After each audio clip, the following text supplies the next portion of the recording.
To stream. Let me check in here with the chat. Everybody's already saying hey to each other.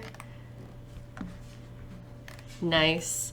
I've had a really long day already because I spent the entire day in the fabric district. Yeah, there we go. I'm gonna put my phone on silent so that it's not interrupting me during our stream. Let's see. How are we doing on sound? Oh, and I need my music. Oops, one more thing.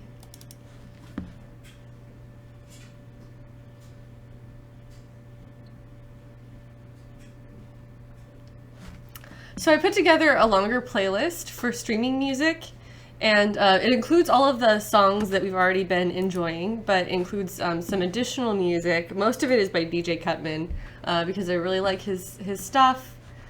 And so yeah. Let me see what we'll start with today.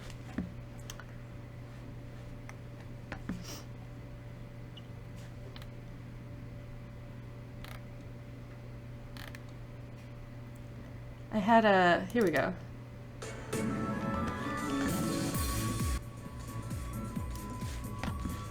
I'm into this.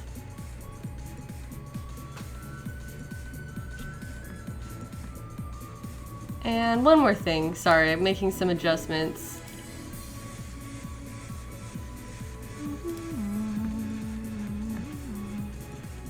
My camera is very blue, so I'm gonna try to adjust this. Oh no.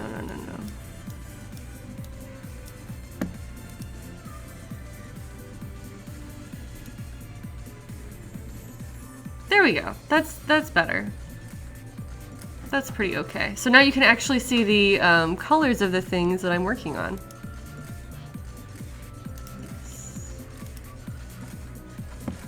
Awesome. Hi everybody. Okay, assuming that my sound is good to go and everything else, I'm gonna turn this desktop audio down just slightly. Let me know if I need to make any adjustments, but otherwise we are ready to roll. Sorry it took me a little while to get started today. Like I said, I spent all day in the fabric district shopping for new supplies, and I also went to Tandy Leather on Monday. So I have a lot of new stuff to show off. And hello everyone. So I wanted to start off with this fabric that I picked up today because these are the last fabrics that I needed for Celica. And I've got this handy reference right here, and you can compare exactly what I'm talking about. And hopefully my color matches are on point. But, oh, here we go. So this is the right side of the fabric, the shinier side. Yay, thank you for the follow. Oh, I would need to have my list up so I can see your name. Musical CCR, thank you so much for following, as well as the Rainmakers and Little Rat 0521 also followed recently, right before we got started. So yes, people can already tell that this is the lining fabric that I bought for Celica's cape. And this is silk. This is a silk charmeuse, which is really, really soft and wonderful. And like all silks, it's like shedding a little bit. But it's going to be really, really comfortable to wear against my skin. And this is one of the reasons why I like wearing silk, is because it's so comfortable. I had originally picked out a different fabric, although I didn't buy it. I was just looking at swatches, but I thought I was going to get a type of cotton to use for this lining. But then ultimately, as I was feeling it and touching it, I felt like it was going to be too scratchy on me, and I wanted to go with something softer. So I went with silk because that's what I always choose. And this stuff was really nice. I found it downtown today. And I also got this awesome red, which I needed to get my reference out. Hold on a second.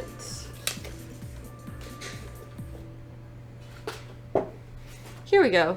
So this like disappears on top of the fabric. There you go, you can see it on my hand.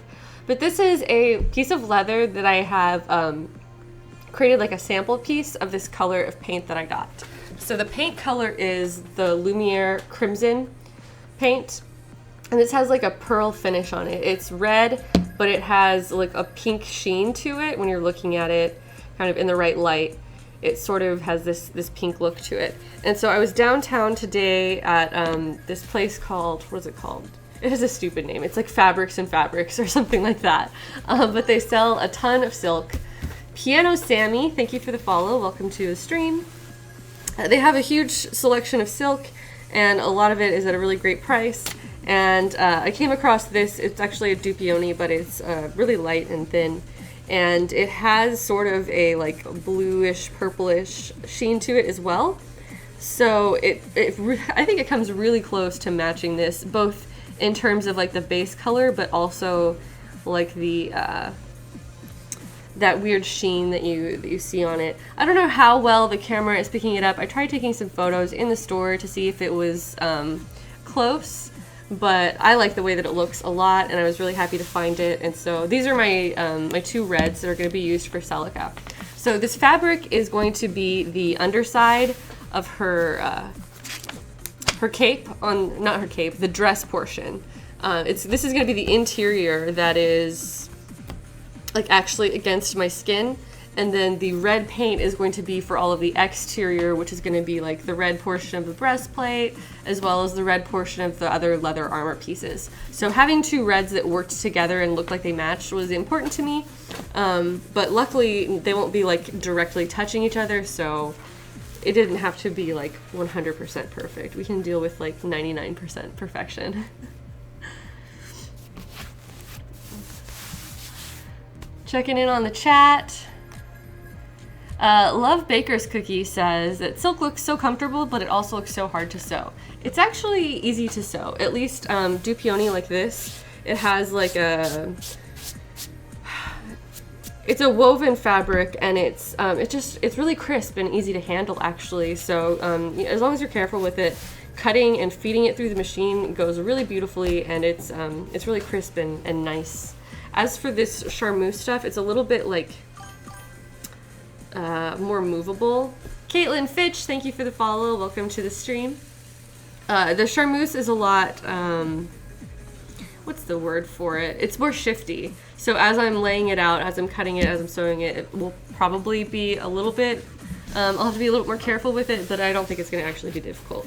I've worked with silk charmeuse in the past, and it's not that bad. So don't be psyched out. Use whatever materials you want to, and just do some practice, and you'll get comfortable with it. So I definitely enjoy using silk whenever I can. All right, I'm gonna set this stuff aside. I have a bunch of other stuff to show off to you guys too.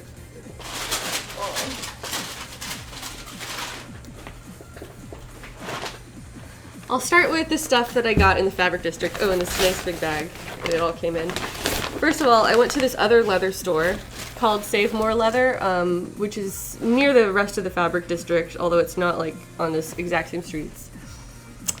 Poo Poo Maguiku has followed. Thank you so much. Welcome. As well as Nicodemus. Thank you for the follow. Okay, cool. So this is some leather preparer and deglazer. I picked this up at Save More Leather. I didn't need too much else at Save More, but I'm glad I grabbed this because I'm going to use it on the shoes that I have pre-bought for Celica's base shoes. Let me grab that stuff really quickly and I'll show you what I'm talking about.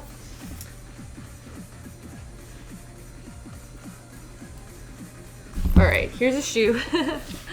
A shoe and a shoe armor piece that we already made on a previous stream, but to refresh, here it is again.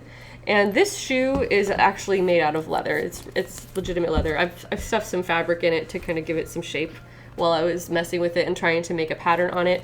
But this shoe is already made from leather, and this deglazer is going to remove the finish that is on this pre-bought shoe.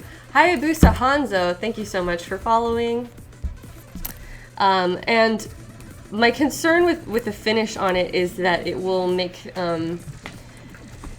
it'll make this harder to glue down because the finish could peel off or break apart rather than attaching directly to the shoe. So the idea is that you would use this preparer or deglazer to remove the previous finish before you try gluing additional items onto it. So I had some questions about how I was going to connect these, and I'm planning to use contact cement, but this deglazer is going to help prepare the surface of this leather shoe to receive that, that adhesive so that it doesn't cause any more problems, basically. Let's see.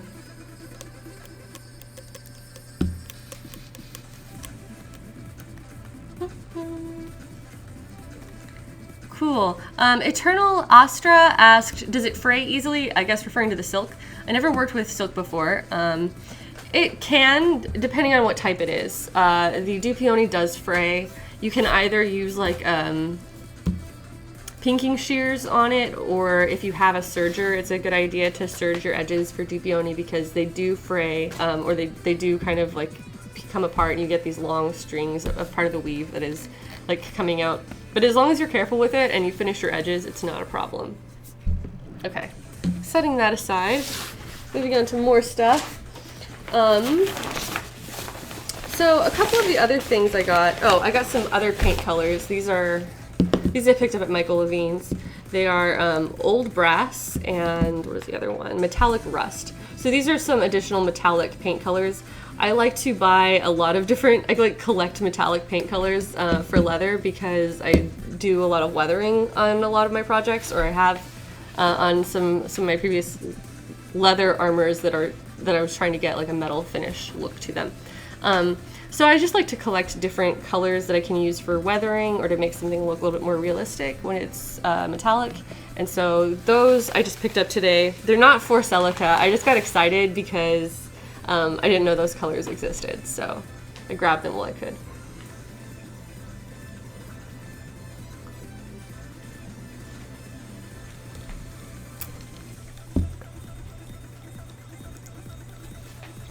Someone says the bits, the bits, the bits. Yeah, I have just got approved for the Twitch affiliate program, and so now I'm a Twitch affiliate, which is awesome, and I can receive bits. So I don't know if there's a notification for that. I hope there is. But thank you guys so much for all of the support for the stream, because you have made that possible, and it makes me really happy that, you know, we've got a thing going here, and it's fun. Okay, so these are some of my last items that I picked out today. This is some twill tape that I'm going to end up using for boning channels.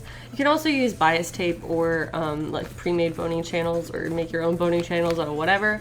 But I like using this stuff because it doesn't need to fold over at all. It already has a finished edge on both sides, and it's a great size to do the 1/4 inch boning, which I also bought a spool of. So in the past, I have ordered my pre-cut bones from like corsetmakingsupplies.com, and that's a really great service for getting. Oh crap! I have one more item. Oh, I thought I did.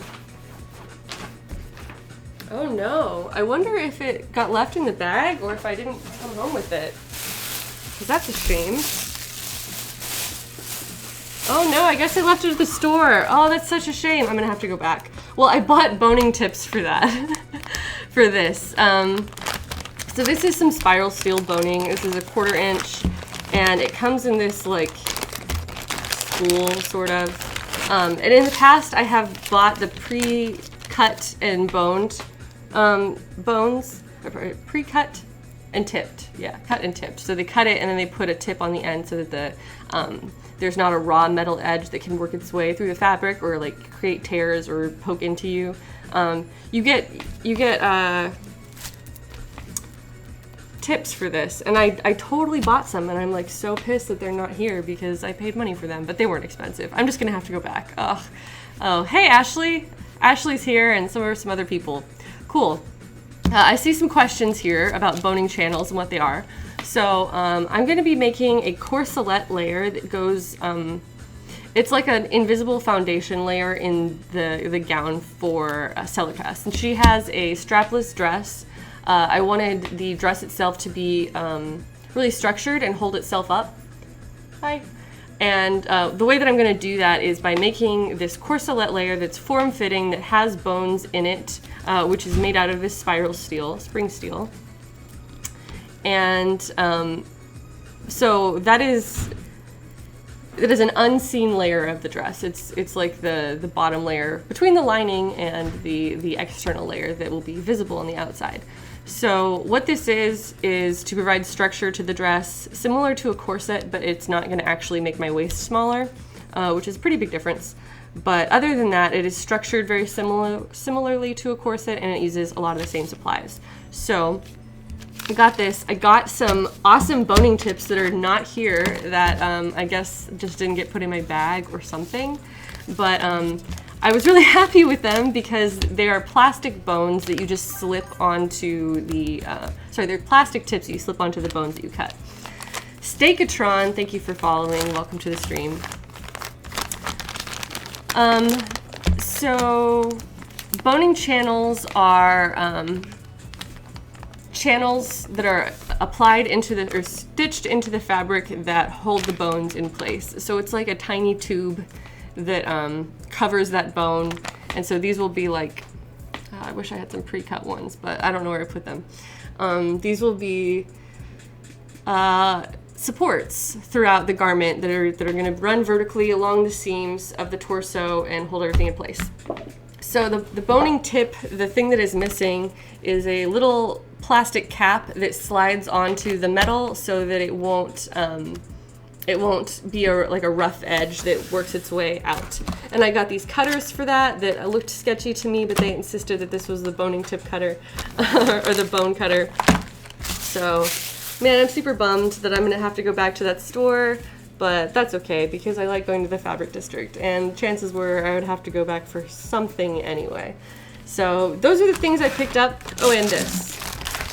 These are some buttons that will become the buttons that are on the torso area. There's like 3 on each side and then there's 3 on the cape inside and out. So these are just some like brass buttons. They are metal, I think. They feel like it. Ow. I just stuck myself with a staple. I wasn't very smart.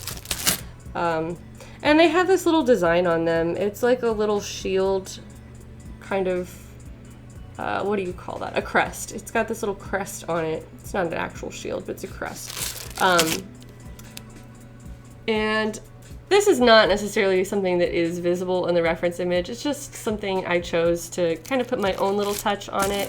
But I think that'll look really nice. And I got 18 buttons, which I believe is the total that she has on both the dress itself and then the inside of the cape and the outside of the cape all have these buttons on them. I thought about doing them with like large studs, leather studs, but because they had to be on the front and back of the same piece and the studs go through, I thought that buttons would make it easier to apply those and not have it, not have them like hit each other or like not sit well together because it's on both sides. Anyway, that was the majority of my fabric haul. I got some other stuff too.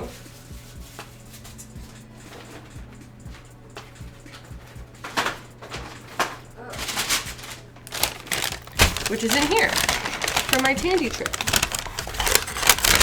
So where do I start? Oh, one thing that I got that did not come from Tandy, I just put it in that bag for safekeeping.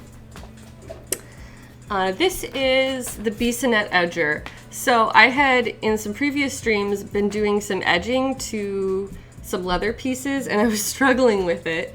And someone in the chat went and looked up whether or not there was an edging tool that could function with a pulling motion rather than a pushing motion.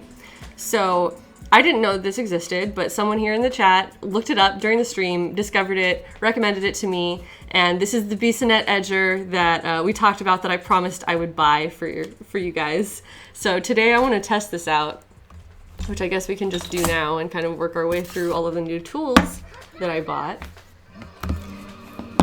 And let's see. I've got my little water container over here. I'll bring this too so that I can really get into it. Okay. This is brand new. I have not used it at all. I wanted to use it for the first time on the stream so you guys could check it out. And I did buy these tools with money that has been tipped throughout previous streams. So I wanted to let you guys know that I am putting it back into doing new things and more tools for the work that we're doing here. So thank you guys so much. Thank you to everyone who has tipped throughout previous streams. You guys made these purchases possible. With that said, this has not been used at all, and it comes with this, like, I don't know what this is, maybe a wax, some sort of sealant or sealer. I don't know what this stuff is. And basically it just covers that edge. I think that is more or less for the store's benefit so that they know whether or not you've used it. so that once you take this off, you can't use it, I imagine. But anyway, this is our bassinet edger. According to the little description I read of it, it can work with either a pushing or a pulling motion. So let's experiment with that. First of all, oh wow. That was a tiny little edge that it took off, but that was really nice. Okay, so it has this round hole. It's shaped differently. I'm gonna grab the other edger that I was previously using so that I can compare them and show that off a little bit.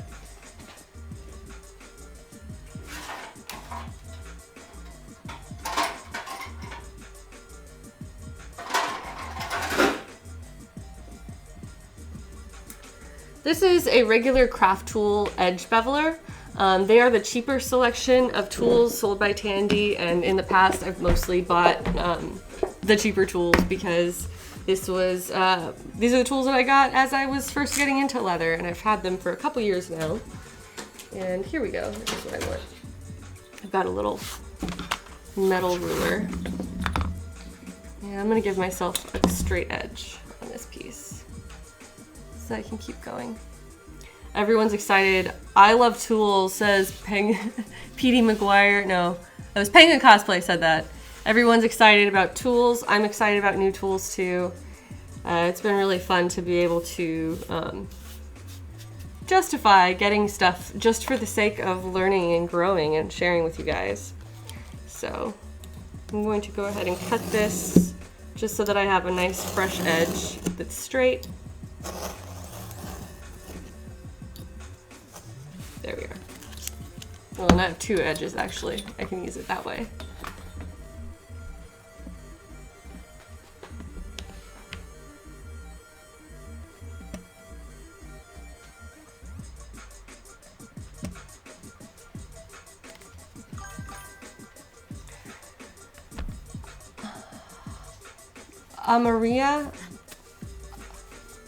Mariana Lynn. I'm gonna assume that's how you pronounce it. I'm sorry. Thank you for following. Appreciate you. So this is the shape of the previous edger that I had. It's basically a blade between two little metal guards here. And I was struggling with it on a previous stream because I don't think it's very sharp. You can see it in action there as it's kind of shaving off this curly section here. And so this is entirely different than that because it's like a complete circle. I don't know how well you can see that, but I'm trying. Anyway, this is just a circular blade, so you could potentially use it from all directions. And I'm about to try it by putting my little circle on this edge.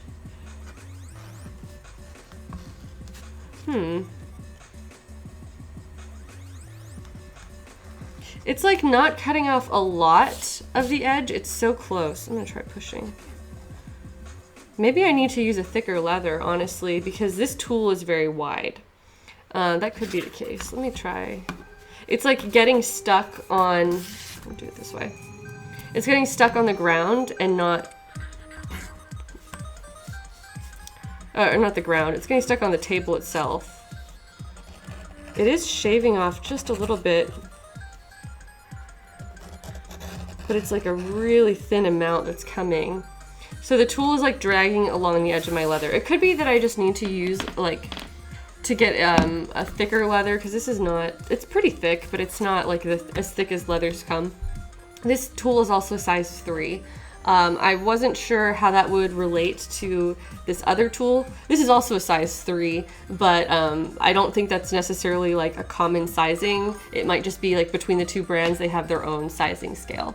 Sether Z, thank you for the follow. Welcome to our leather crafting stream. So I wanted to see how they would compare, and it looks like this one is going to need like a much thicker leather to be able to give me the nice cut that I want, but I really like it. I really like how smoothly that cut straight out. Brand new. Checking in on the chat room. Doesn't look like we have anything. I need to. No pressing questions. Okay. I wonder how this works on the back. Cause yeah, the problem that I'm running into is I'm scraping this across the edge, but I don't know if you can tell. it's like the angle that it's at, the material is so thin. I wonder if it works. No, I don't know. It's like the edge of it is pressed against the table in such a way that the material isn't tall enough to really be in the blade, in the pathway of the blade. It's not working. So it could be just that I don't have the right thickness of leather, and this is some of the thickest stuff that I currently have on hand. So if anybody has an answer for me on this, if I'm doing something wrong, let me know, but let's see. PD McGuire is asking, hey, I'm new to this. What's the purpose of edging? Is it just to get a clean line, or is there more to it than that? What it is doing is it is shaving off this corner of a, like, okay, you saw me cut this with this regular, like, utility knife, and this edge is now straight up and down. It's perpendicular to the table. So this is like a straight cut that is got like a vertical edge. So this beveler, and this one I am assuming, shaves off a corner of the material at like a 45-degree angle. So now it's slanted and it can roll around. Continue Show, thank you for the follow. Hey guys, shout out to Continue Show and the rest of Normal Boots. So what this is doing is helping us to create a round edge that I am going to burnish and create like a really smooth, nice, polished edge. So I have some tools for that, and I need to do it with this external piece. That's another thing I hope that I get to tonight. And so yeah, that's what the purpose of edging is. Madeline left a really nice comment here in the chat saying that this is encouraging to see that I'm teaching myself, and I really appreciate that, because yeah, I do know something about what I'm doing, obviously, or I wouldn't be doing it. I wouldn't have anything to show you guys, but I'm not an expert in this necessarily. Like, I have done some practice. I have worked with leather quite a bit over the last couple years, but there's still a lot that I don't know. So I'm really excited to be able to continue learning and teaching myself and going to get new tools and stuff like that, and just continuing to try and do new things. So thank you guys for being here and understanding that I'm also on a journey here. Okay, here's another edger that I bought. I also wanted to get, because this one wasn't working very smoothly, and I had tried polishing it with little, or honing it, the edge rather, and still wasn't getting the results that I wanted. I decided to upgrade my tool a little bit. So I mentioned that this is like the cheaper craft tool version. This is the Pro Tool version, which is from the same line. This is Craft Tool Pro. So what this is, and the difference is that it's got, there's also an edger. Okay. The blade is shaped differently for sure compared to this other one. This is like very angular, and this one is round. I wonder if this works similarly. Oh my. Oh, that's really smooth.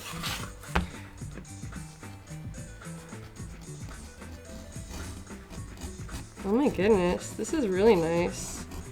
So I can control the depth a little bit more because of the way that this tool is curved and the way that the edges are curved. And that cut really smoothly. So this is a stainless steel blade. This is a size 2, which does not appear to correlate to this other sizing either. People are saying Pro Heidi. No, I'm not Pro Heidi, even though I am married to Pro Jared. I'm amateur Heidi, but I'm doing my best here. And I really, really like this one. So this is actually pretty similar looking to the Bissonette edger, with the difference that it's actually working perfectly fine on this thickness of leather, which I'm going to do some research into that and see if I just need a thicker leather or what's up with that. Cactus Wolf in the chat is saying that one poster on a leathercraft forum so that you can grind down the edges of a Bissonette to make it narrower, and that seems a little too hardcore for me.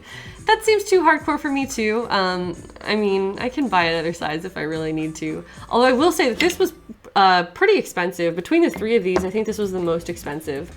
This was like a $40 tool, which is fine, but when you need a lot of them, you know, that adds up really quickly. The other thing is that the store that I bought this from wanted like $16 of shipping just to put it in a flat rate box and have it rattling around with like no additional packaging, which I wasn't really impressed with, but whatever. And this one is very similar in the way that you wield it, more so even than that one. And I think this one was near the same price. This one might have been like 35 or something, 40. It was probably like around that price as well, but just like based on the performance here, I like it a lot more. Now this one does supposedly work with the pulling motion, which is one of the reasons why I was interested in it to begin with. But if the tool itself is so wide that I can't even get it low enough to get this angle. What if I'm holding it? Oh, that's like still not great. This edge might also need to just be sharpened. But because I feel like I don't have a really steady grip on it when I'm holding it. I feel like I need it. I could try using it against the edge of the table, but like sticking off. Yeah, I don't know what the deal is with that. I'm gonna try to like watch some tutorials myself and see if there is some tips and tricks that I can find for this one. But in the meantime, I'm super happy with this Craft Tool Pro. This is making my edging really smooth and easy, and I'm not having any trouble controlling this tool or moving it around the curves or keeping this tail coming off in a single piece. That was something that I was struggling with my previous edging tool, because I don't know, maybe it just wasn't sharp enough. But even when it was sharpened, I didn't feel like I was getting the results I wanted. It still wasn't doing it like this. And it might just be a difference in the quality of the metal. I know this one is stainless steel. I'm not sure what that one is, but certainly something else. And yeah, I think I'm a convert. From now on, when I need to buy new tools, I'm definitely going to go for the Pro Tool line because I want them to last longer and be more useful.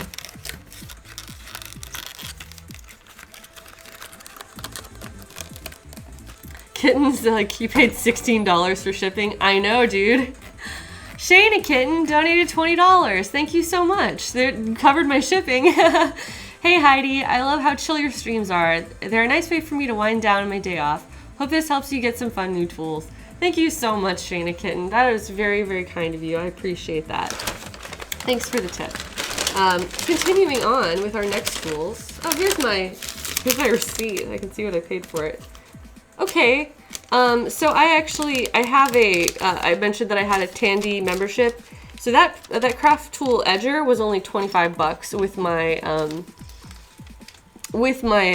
Elite membership, which is certainly more than these, the cheaper craft tools cost, but compared to the Bissonette, that's not nearly as much, and I wish I had just gotten some more of these craft tools, but that's fine. Maybe this Bissonette, maybe I'm just not doing it right. I'll find out if I'm doing it right, and then we'll see if it was a worthy purchase or not. Cactus Wolf says that they have the same experience with the cheaper Beveler having issues going around curves. Well, I now can tell you that this one is really nice for that. I don't know how obvious it is, but this has like a curved bottom, both like curved in this direction and also curved in that direction. It's a complex curve. So this is curved on all sides. Essentially, it's the blade itself is a U shape rather than a box shape. Octowatch, thanks for the follow. And so this just gives you a lot more control in the depth that you want to go. I could probably dig it in there deeper. Yeah, it's harder to control that way. You want to kind of keep it skimming along the edges. But you just have a lot more control with this because it's more able to freeform around those curves. So I'm super, super happy with that. I got some regular white waxed thread, which I've already used to finish stitching up this boob armor, which I will continue to show off to you guys in a little bit after I get through the rest of these tools, which I'll try to speed up. This is a leather gauge, leather thickness gauge. I did not even realize they had these, or I would have bought one a lot longer ago. All it is a piece of laser cut plywood, and it has a laser cut gauge on it. Wow. Wow, this must take them no time at all to make. That's fine. But what I can do is now shove my leather into this little slit. There we go. Into this slit, and it will tell me what the thickness is and therefore what the weight of it is. So I mentioned that leather is measured in ounces. Hell X1B2. Thank you for following. Welcome here. Let's see. This is... That can't be right. Oh no, the ounce is below. Okay, so this is coming in at just right about 3 millimeters on the thickness, which also places it at 7-ish ounces, between 7 and 8 ounces on the scale of leather thickness. So that's good to know. Now I can individually check all of my pieces, and I've used the same leather across this. So yeah, that was just something that was cheap and I couldn't pass up because I didn't realize that was just, you know, that easy to check. Because the ones I've seen before are like these large, like this large other weird tool that you use to gauge it. This is, I was looking for another version of the freehand groover. This is the one I've been using before. It is the tool that does like the freehand lines, but again, I think mine is just really dull and I was having a hard time sharpening that edge because of the way that it's like a circular blade. So maybe I'm just doing it wrong. Wait, I have two more things. This is a letter stamp set, which I got for a friend, but this goes together. And it's my understanding that this is like this is called the pro version of this, although it has the wooden handle and not the fancy, like, comfortable, what do you call it? The grippy handle. Let me open this up.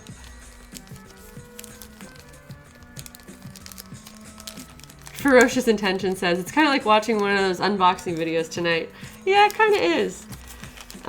This is a tool that I believe does the same thing as this, like the freehand grooving tool, except that it has a removable blade, which is wonderful because that means I can replace that blade instead of trying to struggle to sharpen it or having to replace the tool entirely. I can just buy more.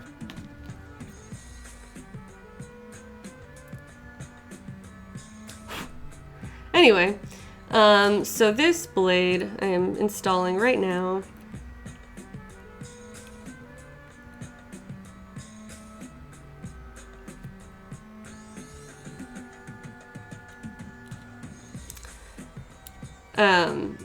So this comes with a little tool to open that up, and this also has the guided edge, which I can remove entirely. So I can use this as just a freehand tool, or I can replace this and put it in either direction, I believe. I just screwed that closed. Here we go. And I can let this guide my grooving like I did. Oh, that's nice. Okay, I'm gonna remove this guided edge just for some comfort. Love Baker's Cookies is heading out. Well, thank you so much for joining us here tonight. I believe this is a pulling motion. Yeah, it's not wanting to go in the other direction.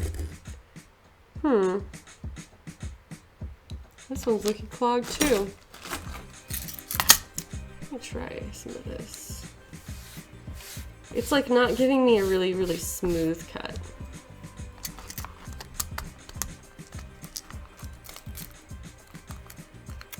Let's see. Rianchi's asking, would it be viable for a beginner to make their own body form, or would it be better just order more permanent custom form? Yeah, that's totally viable for a beginner to do. Yeah, this is like already jammed. I wonder if the leather was just too hard or if I messed it up. We'll find out. Yes, you can make your own body form. I have done that, and I have some tips for you if you want to do that for yourself. There are all kinds of tutorials on the internet for custom dress forms, and a lot of them will tell you to use the duct tape method. which is similar to how I make my patterns here, by covering the item, which is in this case your body, with something like either some clothes that you don't want anymore, or you could wrap yourself in fabric or saran wrap if you really want to do it the easy way. But yeah, this is like jammed already. What did I do? Sorry. What I was going to recommend was you can follow those tutorials and take tips and like use those instructions, but I recommend using paper tape, gummed paper tape or craft tape rather than duct tape. And the important reasons why are that the paper tape has, it's not sticky unless it's wet. So it has this water activated tackiness that's on the back of it. And unless you, oh, interesting. It's like, sorry, I'm multitasking, losing my train of thought. You put water on it to activate it, and then after it dries, it is no longer sticky. If you do not do that, you, if you use duct tape instead, then what you end up with is a form that, number one, does not hold its shape very well over time. The duct tape kind of sags, and it the duct tape can slide across the tape can kind of shift out of position over time, and it's not really fun. But also, as you're trying to put pins through it, your pins will eternally become tacky and sticky, and it's just a huge annoying thing. So to avoid that, paper tape is way more structural because the tape itself is stiffer, and the fact that it does not maintain its tackiness allows you to save your pins and use them for a lot longer. So I have a form that I'll show you guys I'll just show it. But this is also made out of paper tape.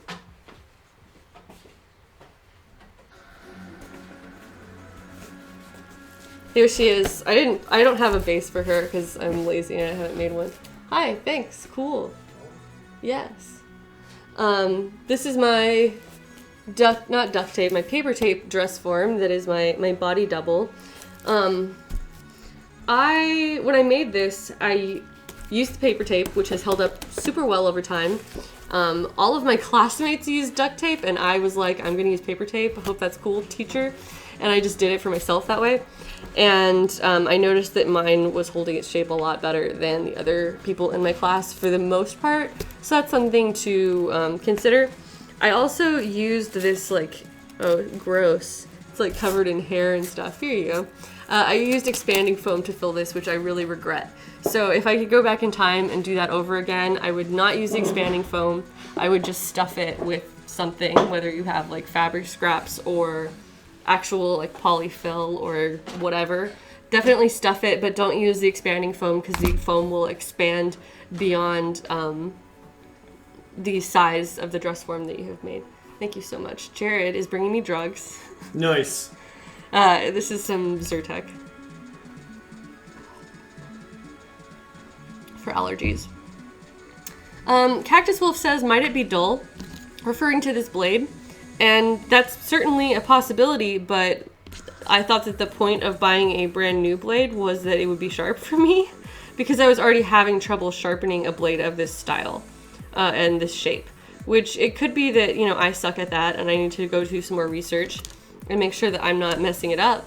But the fact that I just bought this straight from the store and that it is like a weird specialty blade, it's not like a normal knife.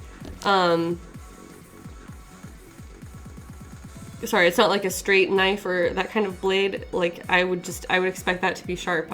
Why else am I buying a blade from them, a fresh blade? So anyway, let me give this another shot. I've got some water down now and that might help this to move a little bit. Oh, that is so much smoother. Okay.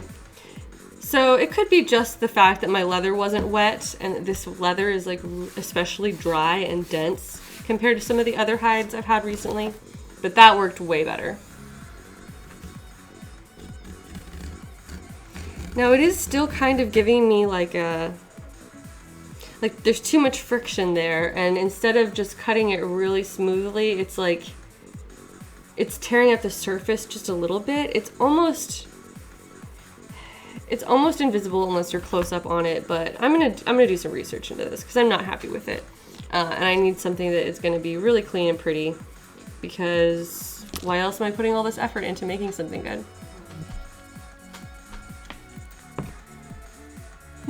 Cactus Wolf says that so far I've had to sharpen my blades from Tandy right out of the bag, including stitch groovers. For me, they always seem dull. For stitch groovers, I just push it backwards on a strop. I think I'm gonna end up doing that. I'll give that a shot later. I'm gonna keep working on this and see if I can do some experimentation. But I kind of wanted to just give you guys my initial impressions as I'm using these things for the first time. So maybe I'm doing it wrong. I'm doing my best. And that is all I can do. Let's see. Oh, hey Travelsome, welcome to the chat. That is everything that I had to show off. Oh, except for these letters. I'll just keep tossing things onto my floor like usual. This is a little tiny letter stamping set. I keep saying leather instead of letter because that's all I ever do or talk about.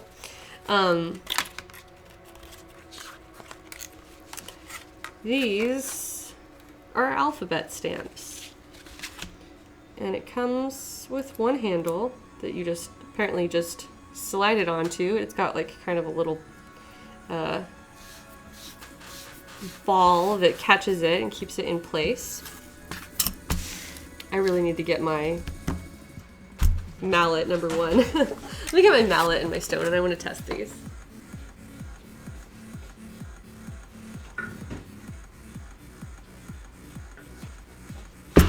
Here we go.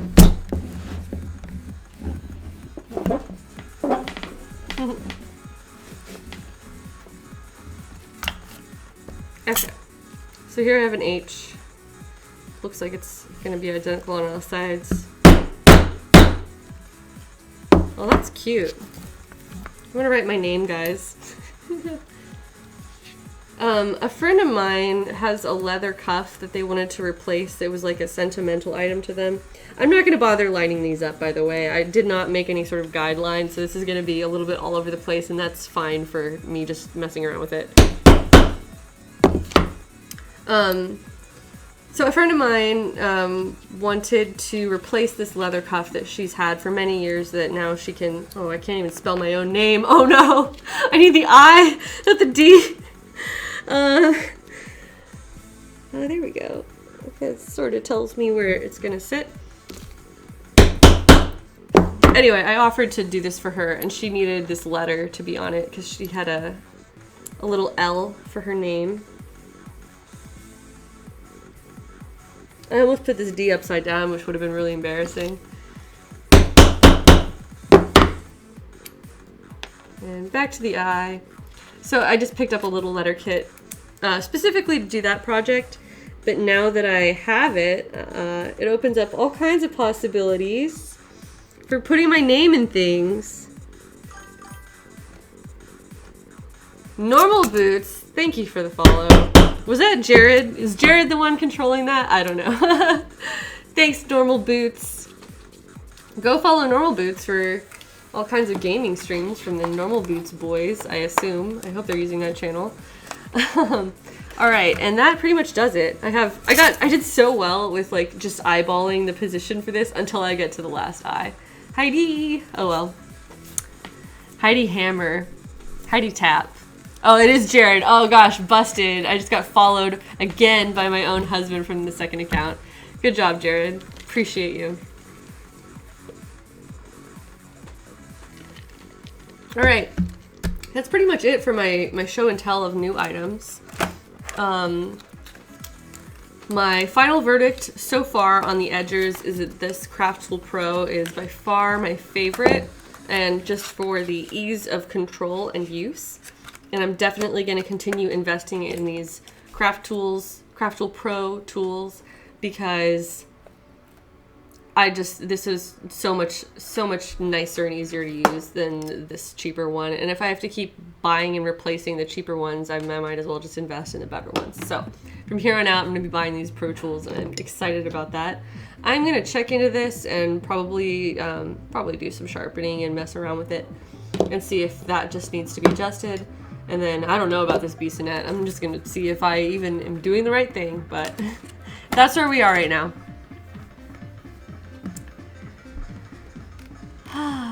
Carla Driver, welcome. You're not too late. Well, I just finished going through all of my tools and purchases, so we're finally gonna start doing things now. Let me put some of this stuff away. Just away, just to the side, that's good enough. And then I will get back to work on this breastplate. I'll show it off a little bit.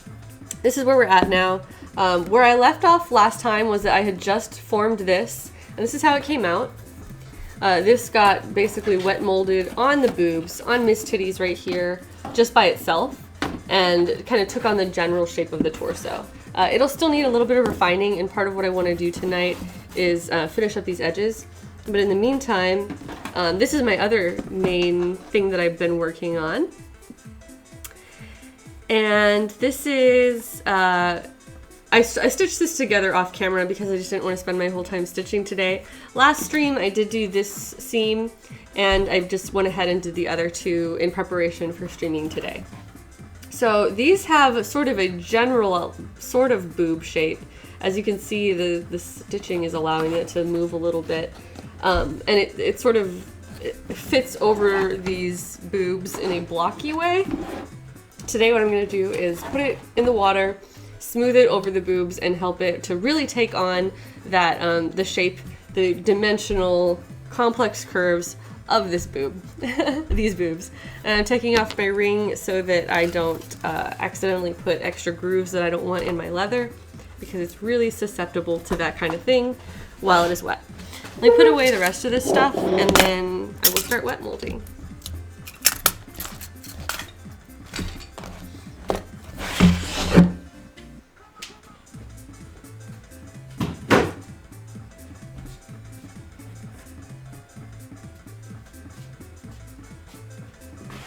Okay, here's my leather water. And it's the same water from last time, so there's like hairs floating in it and stuff. But for wet molding, it's gonna be just fine. Here's the inside of what I made. I just grabbed a bowl and filled it with water. Gotta make it more Bobby-like, says Shar. That's correct.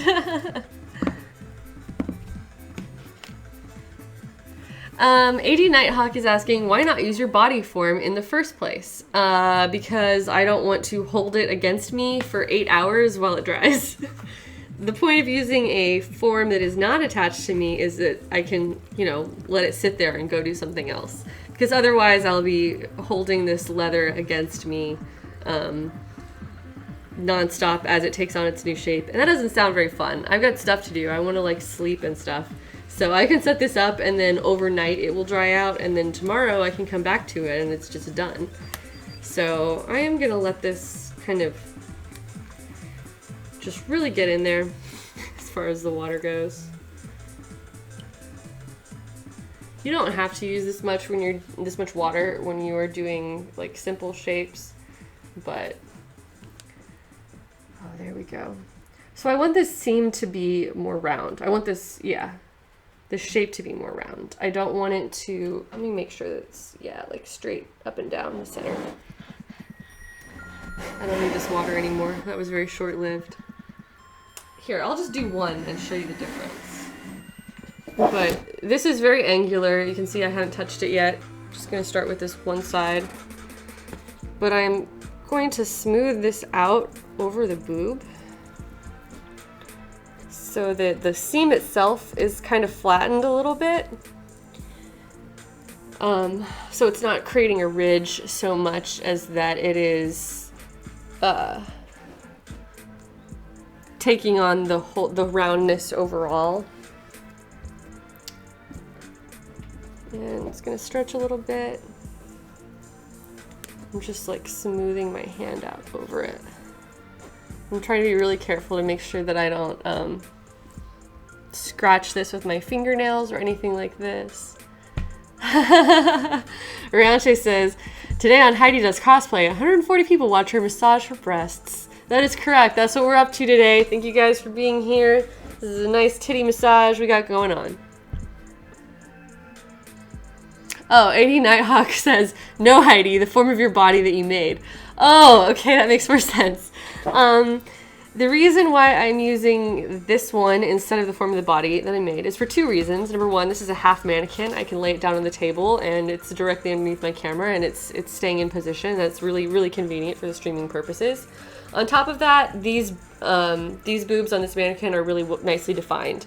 Like, they are bigger than mine, yes, but compare this to like the body form that I made. This is my size, but it's the shapes are kind of simplified because this is the shape of my body with fabric draped over it. This is kind of the shape of a human body naked, more or less. I mean, not really, but more similar to that, let's say.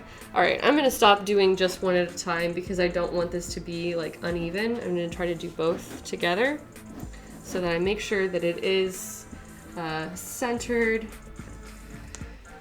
and symmetrical. So if I put too much pressure on one side and then go to the other, I'm afraid I might like be kind of sabotaging myself in my symmetry. All right, yes. Futile91 says, how do you come up with the mold for the different parts? Well, I did not make this body form myself, and sometimes I mold my leather over like mannequins of this style or other styles, and sometimes I mold it over random household objects. I mentioned in my Zelda post and my Zelda tutorials that I had made those pauldrons with a household lamp that was like from my bedroom, and you can go and look at that tutorial on my website if you want more info on that. But basically, whatever you can form leather over that is a similar size and shape to the object you're trying to cover or the part of your body you're trying to cover, that's all you need. So you can get really creative with it. You can use bowls for boob cups if you really want. Anything that is in the same ballpark of the size and shape that you want is going to be fine, most likely. So just experiment.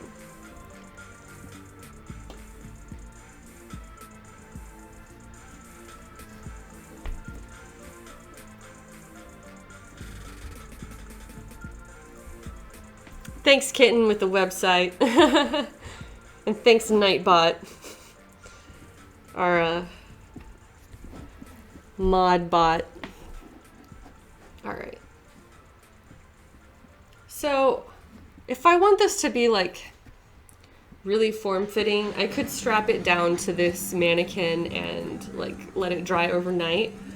Or let's see.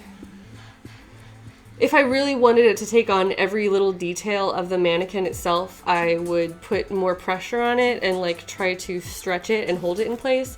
But for this particular project, I don't think that is a concern of mine. I want it to take the general shape. And look at that. Look how nice that is. Oh, that's so cool. That's really exciting. Check it out, guys. Round boob hype. You know, this does not need to have every single little contour of the body. It does need to have the right, correct, like, base shape, which I think we have really achieved. If you're looking at this now, it's no longer angular. It's no longer like a ridge where that seam is placed. Oh, I've got water pooling on my table a little bit. It has started to, like, the pieces individually are rounder, the seam is smoother, and it is creating the shape that I want. So that is awesome. This is looking exactly like I want it to. Boob hype. Thanks, guys.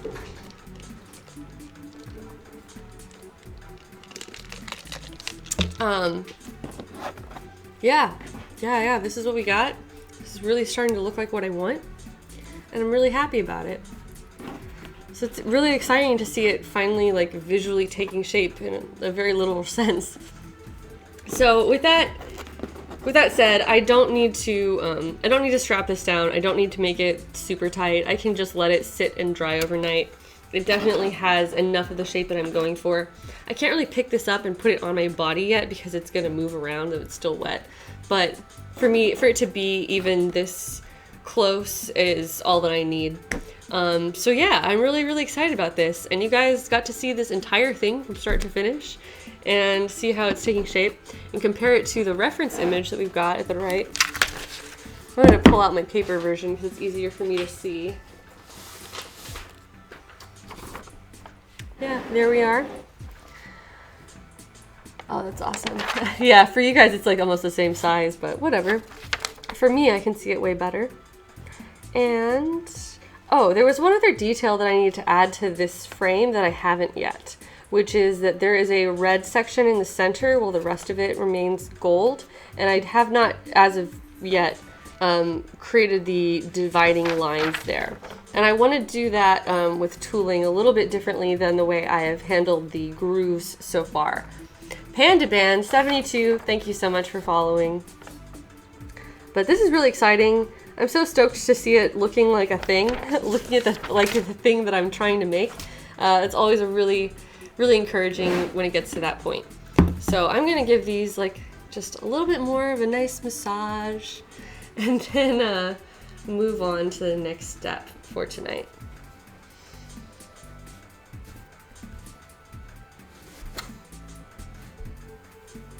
Checking in on the chat, let's see. Asking ALX, probably Alex, I'm gonna call you Alex, let me know if you want me to call you something else, has asked if this is an iced tasty. Yes, this is my iced latte, or the very end of it.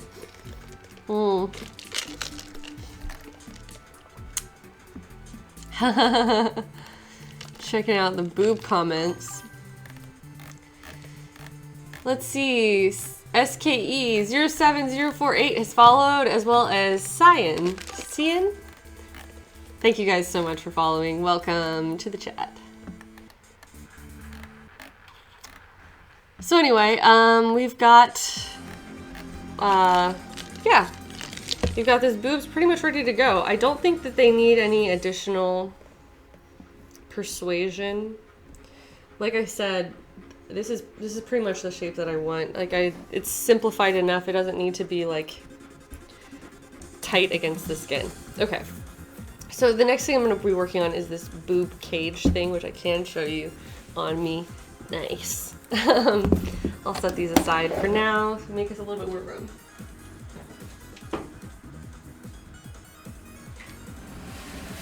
Oh, and I'm going to grab a paper towel to soak that up. I will be right back.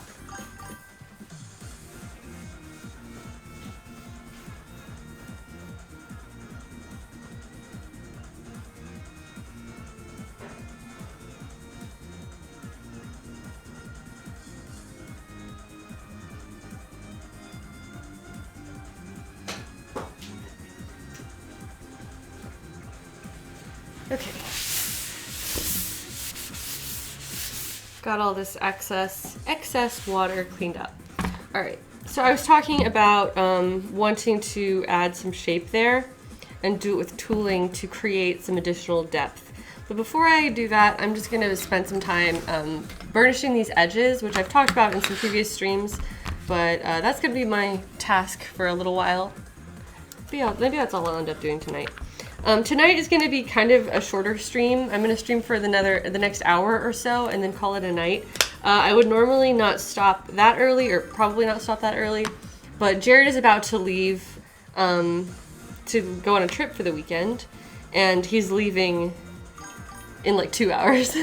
So it was kind of bad timing that he has to leave like around the same time that I'm streaming, but I just want to be able to spend a little bit more time with him before I don't see him for the next several days, so that's what I'm going to do. Meanwhile, Chimera's Death Legacy, Miyuki Mirin, Mean Armadillo, and Katrina Face have all followed. Thank you guys so much for being here. I really appreciate that. So yeah, as I was saying, Jared's leaving town, and I want to get the chance to spend a little bit more time with him before he goes, so I'm going to end the stream in about an hour. But until then, I'm going to chill here and do some burnishing. So I've talked about this before. This stuff is Gumtragacanth as the full name, and it's this like gooey Lysol smelling substance that is going to help us polish and compress these edges of the leather that have already been beveled using a tool like this to create a smooth like shiny, sturdy edge. Like I said before, these two tools basically have the same job, but they do them a little bit differently. And I like the plastic one a lot more. So I use this one whenever I can.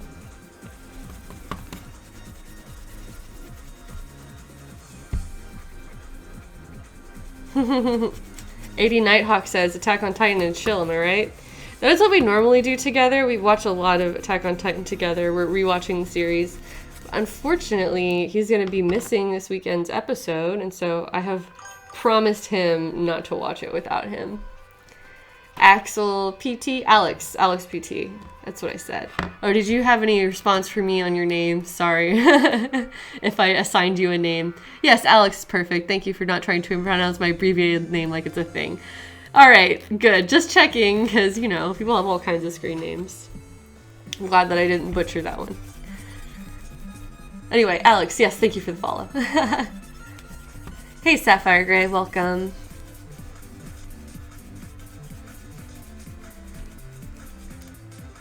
Blue Madness says that he'll watch it for him. Cactus Wolf says, I just started Attack on Titan and it's doing me a frighten.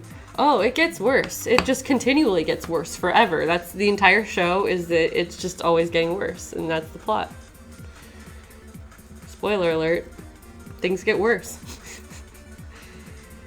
Anyway, it's a fun series. I mean, it is and it isn't. It's really intense, but I've always enjoyed it.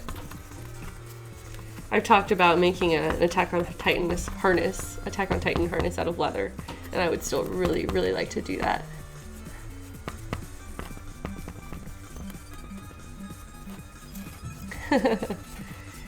Anyway, this will probably take quite a while today. And what I'm doing is creating a polished edge, like I mentioned. This tool is compressing the leather and smoothing it out.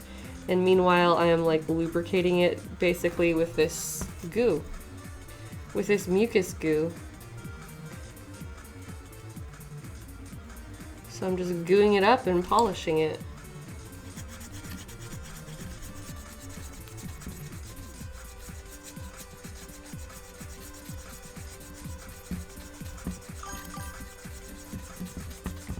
Cardila, let's assume. Cardila, thank you for the follow. As always, if I mispronounce your name, please correct me here in the chat. I will do my best to learn. I'm always trying to learn.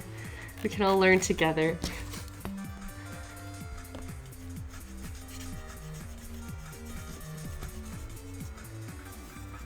Yeah, let's try to keep spoilers out of the conversation. I will say that I did cosplay an Attack on Titan character. The character that I cosplayed was a Titan. If you want to see it, you can go to my website, atelierheidi.com. But otherwise, let's not talk about it too much so that people who haven't seen all of the show, like Miss Cactus here, can watch it and enjoy it on their own.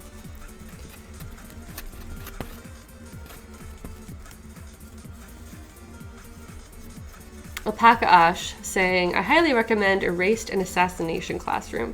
I have not watched those yet, but I will take that recommendation. Thank you. One's a comedy and one is a thriller, so we've got some variety.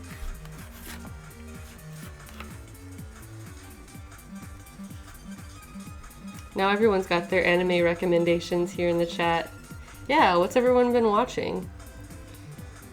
Attack on Titan got super popular. It was like the show of the season when its first season, and then that was like 3 years ago, and it hasn't had anything since. So I've been like reading the manga and waiting and seeing what's gonna happen, and like involved on Tumblr, reading the fan fiction. That's been my life for the last 3 years, but it seems like the anime fans overall have kind of forgotten about the show. I haven't seen that many people talking about it. Maybe I'm just wrong. Maybe nobody's been talking about it to me.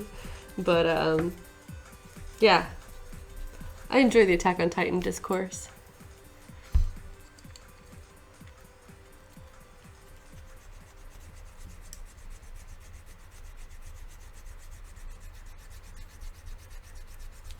And now all the anime fans are coming out of the woodwork to talk about what they enjoy. Oh, I love this song. This is a DJ Cutman, in case anyone was wondering. Let me double check the song, because obviously it's a Zelda, but... Zelda's House, DJ Cutman.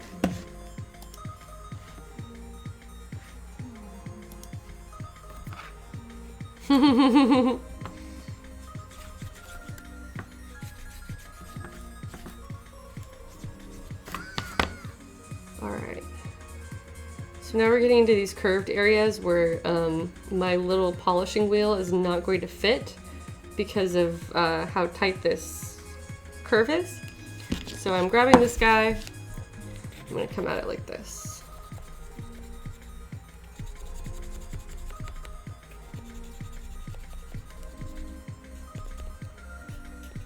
So that's why I have multiple tools that do the same job, because they do the same job in different ways.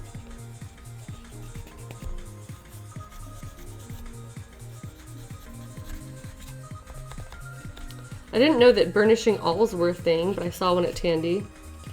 And I resisted the urge to just buy every new tool that I had never seen.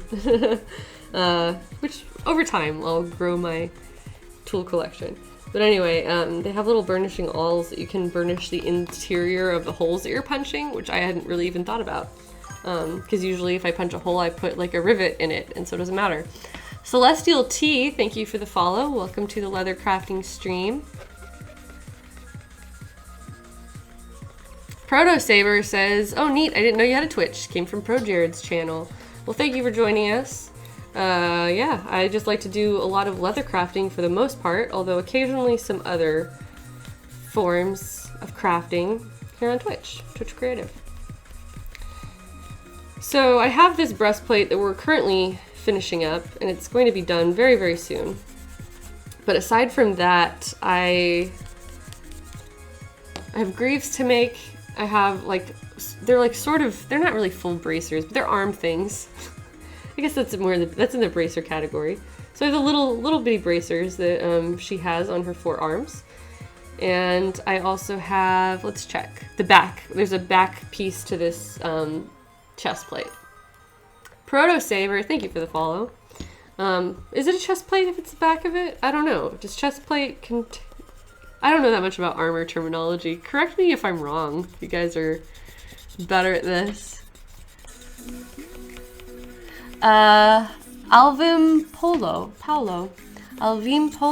maybe, is asking me in the chat, Heidi, can you reform the leather if something messes up really bad, like making a dent in it?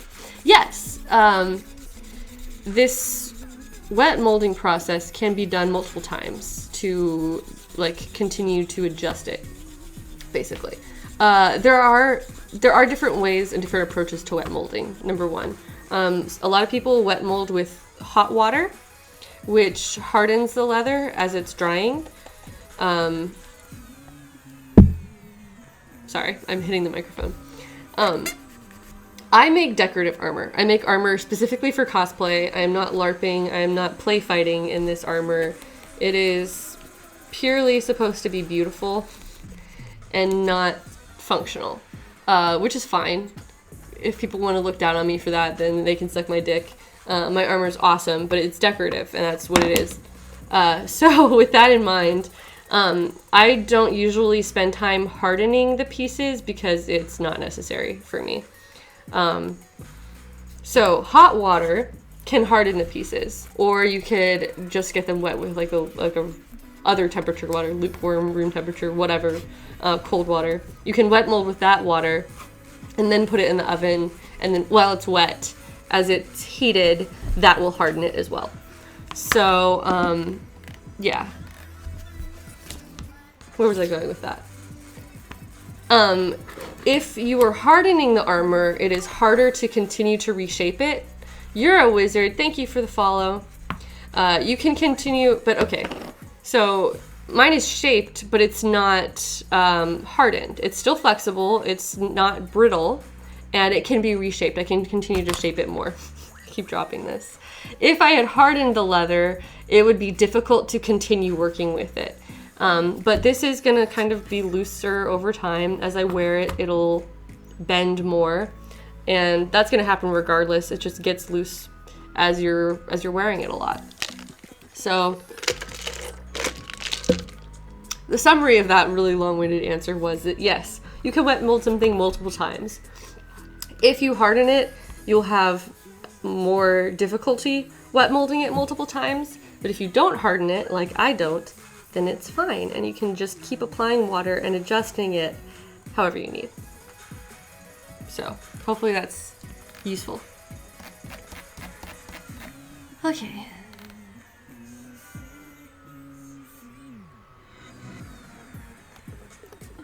Hold on, Ashley was answering one of my questions. She says, a chest plate can just have a front. A peacock, I don't know if I'm saying that right. Breastplate is usually the front. Okay.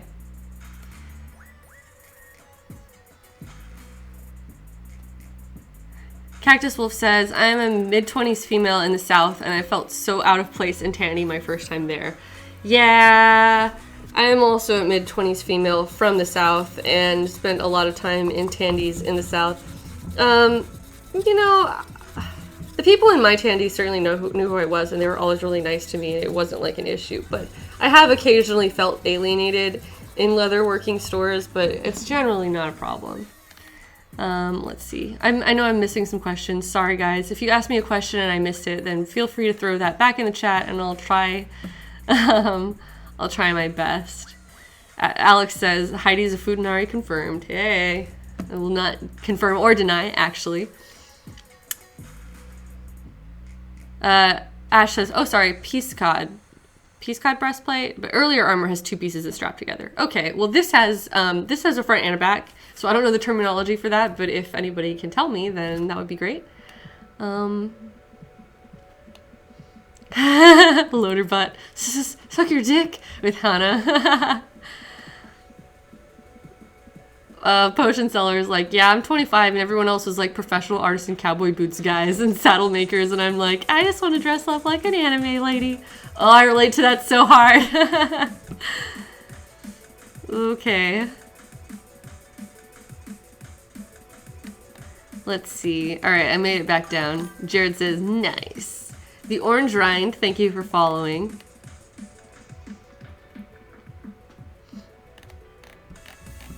Alright, I'm scrolled all the way down and caught up with chat. Hey, it's Char asking, hey Heidi, did you check out the art book? I went and looked for an art book, and so yes and no. Number one, I got the art book pages sent to me by some very lovely people, and then another one of my friends translated it for me from Japanese, so I now know what the notes say. So yes, I have seen the pages from the art book, and I have them on hand now, and so that's wonderful, and I have that nice reference.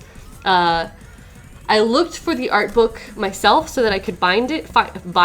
I can't talk. Sorry, I tried to buy the art book because I would love to own a copy.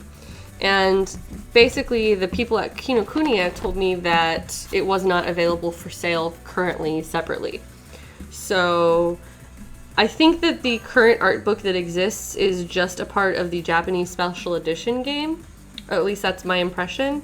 And I do not, or maybe the English version too, but it's a special edition like bonus item. And so for that reason, I do not have it. My Absolute has followed, as well as Wintergreen Gamer. Thank you guys so much. Welcome to the stream. So unfortunately, I do not own my own copy of the art book. I don't know if I can still find a special edition version of the game anywhere. But I'll see if I can. I'll see if I can find that. It's coming out really, really soon, and I haven't pre-ordered it. Oops. Ferocious Intention says, what do you often do for cosplay piercings, especially if you don't have that piercing yourself? You can buy like fake piercings at costume stores. I would recommend buying one that's like made for you and not just like trying to, well, I don't know.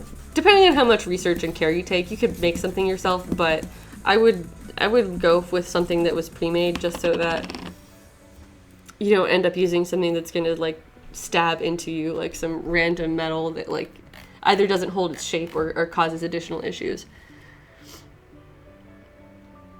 Potion Seller is asking, are you making the armbands and the necklace out of leather as well? For Celica? She has like arm things, but not a necklace. Or she has a necklace in the art book, but it's not in the same design. It's like a different looking. So no. The arm, like, I guess they're bracers, but I think I'm going to make them out of soft material and just have the hard leather at the top and the bottom, because that's kind of how it looks, the way it wrinkles. Anyway, yes, this will be leather. It'll just be different types of leather. And she's not wearing a necklace in this design, but this, like, collar piece that is connected to the cape is also going to be made out of leather. So, and a general answer for am I making it out of leather is almost always yes.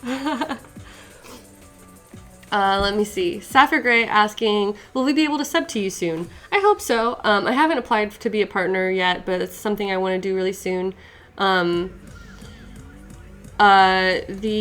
affiliate program, like, just became a thing. Like, when I started streaming a month ago, it didn't exist, and so I wasn't anticipating on joining an affiliate program because I had no idea that it was going to become an option. So now I'm an affiliate as of like 2 days ago. So I feel like I should maybe like ride this for a week or two before I start trying to apply for a partnership. So yeah, I'm going to take a look at that and do what I can to become a partner, because that would be awesome, and I want to get some sub badges. The only swaggle is asking, how would you do tattoos if you don't want them? Like, I'm assuming temporary tattoos for cosplay. You can use temporary tattoo paper. You just buy tattoo paper and print whatever image you want on it, and then transfer it onto your skin in the same way that you would cheap little temporary tattoos that you get out of like little toy dispensers. Evil Crash donated $4.20 with a heart. Thank you, Evil Crash. What a wonderful tip. I will appreciate that quite a bit. Hashtag 420. Thank you so much. Rianchi says, that's more of a gorget than a necklace. I agree. I would say it's gorget category, but it's also a part of the cape. It's all connected, so I don't know if there's a different term or if that term still applies, but that's what it looks like. Alpaca Ash back with some terminology for us. She says, okay, so the answer that I can find about the armor term is backplate. That makes sense. There's a chest plate and a backplate. And then together they protect the torso, I guess. So that's what I'm making.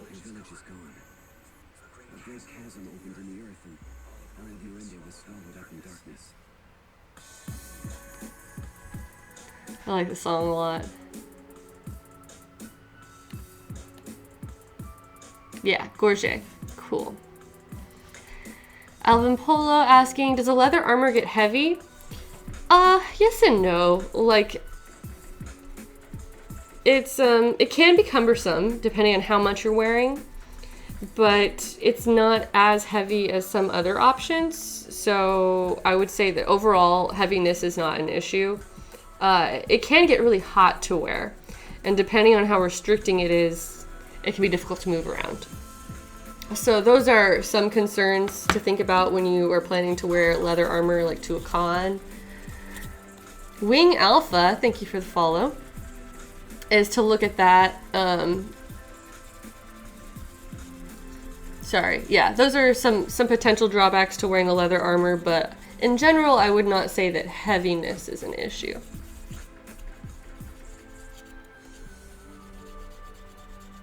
Katrina Face asking, can you just throw tattoo paper in a regular printer and it'll work? Yes, but you need to make sure that you have, like, if you have a laser printer, you need to use tattoo paper for laser printers. If you have an inkjet printer, you need to use, well, do people still have those? I don't know. They did exist at one point. If people are still using an inkjet printer, I know that there is tattoo paper that is specifically designed for inkjet. So I don't know, maybe I just revealed how old I am with that, but yeah, I know that you just need to make sure that you have that consistent with the type of printer that you have, but otherwise, yes. Jalen with a D. Thank you for the follow. Correct my pronunciation if necessary. Let's see. Space Disco says, Commander Holly has a video on YouTube about fake tattoos, and that's helpful. Yes, I also did a giant fake tattoo on Jared when he cosplayed from Vagrant Story, and that's also on my website if you want to check that out. Look up the Sydney Lost Row costume, and you can see Jared with this giant fake tattoo across his back. When I did that one, it is very large. It covers most of his back, and I had it printed on 11 by 17 paper, I'm pretty sure, which I had to buy on Amazon. But I bought a piece of tattoo transfer paper on Amazon. It was 11 by 17, and because I could not print on that size on my home printer, I took it to Office Depot, and they printed it for me, and it was really, really easy and cheap. So if you don't have your own printer or don't want to use your own printer, you can get a really nice, like, high-resolution print, I don't know, at Office Depot or similar Office Max, whatever service staples that does printing. Okay.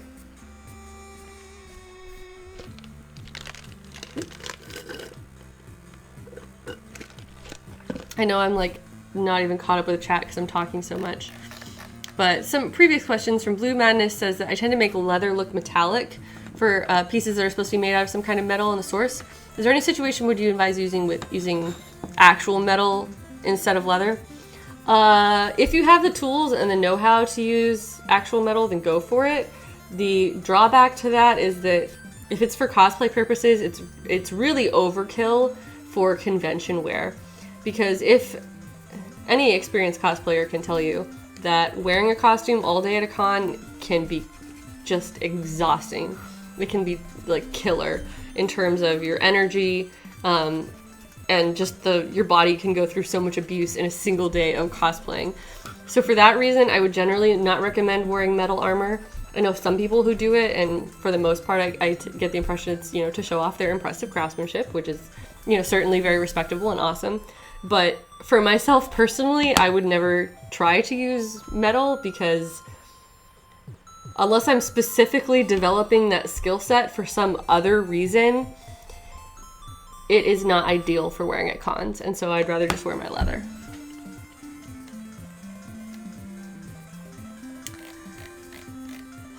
All right, Katrina Face was asking about covering up tattoos, tattoo cover-up makeup. Rianchi's saying that I do pronounce their name correctly. That makes me happy. Alex says that they're 20 and they still have an inkjet printer, so I can't be that out of touch. Kat Von D has a really good concealer, says Cactus Wolf, and yeah, I've heard that as well. Obviously, Kat Von D is someone who's covered in tattoos, and so she has like a tattoo cover-up makeup, and I think she'd know. I think that's a trustworthy source for that reason.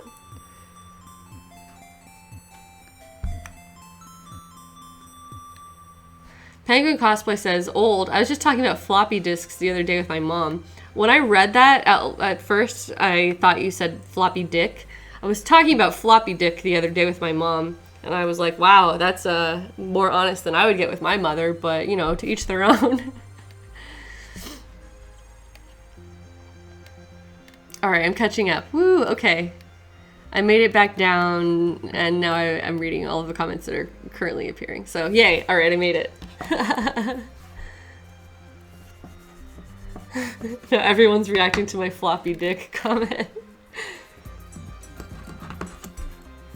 Hey, I made it most of the way around this while I've been aggressively chatting so much. Oh, Alpaca Ash, I guess, made a comment about weapons policies. Yeah, a lot of conventions have policies for weapons and maybe armor, I don't know, stating that they cannot be made out of certain materials, like usually metal, or if it's something that's too hard. Basically, conventions don't want you to show up with a prop that can actually be used as a weapon. And even if it's, just like a staff or something, if that's made out of metal, that's a metal rod. You can really do some damage if you hit somebody with that. And a convention is a place where a lot of immature young people gather. And so conventions have those rules in place just to prevent accidents and prevent issues. So if you are planning to wear or bring anything metal to a convention as a part of your costume, definitely take the time to look at that convention or event's weapons policy and see what they will or will not allow at their event, because it would be horrible to show up and then find out that you aren't even allowed in with the prop that you worked really hard on. So let's see.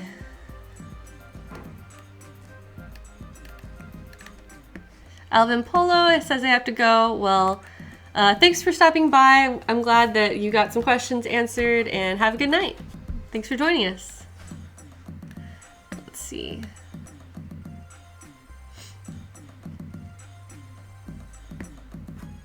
PD McGuire asking if we're planning to attend any events in the Midwest. Not currently, no. We don't have anything lined up this year, unfortunately.